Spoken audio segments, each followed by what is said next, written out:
adrenaline, the chaos, the pressure to perform. What am I doing?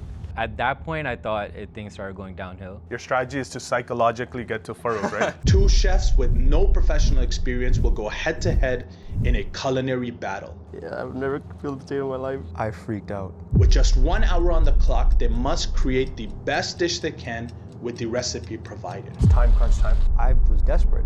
Pressure's on for the little brother over here. I'm panicking. It's just chaos. It's just cascading. As the clock ticks down, tensions rise and mistakes are made. Oh my God, I forgot to add this. Maybe you should have just stuck to copying me.